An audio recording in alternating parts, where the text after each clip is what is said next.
पुरय पुरय नमः।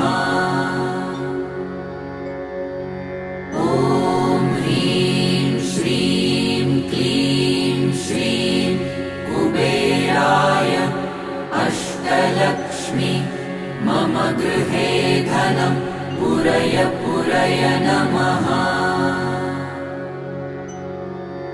ॐ ह्रीं श्रीं क्लीं श्रीं कुबेराय अष्टलक्ष्मी मम गृहे धनं पुरय पुरय नमः।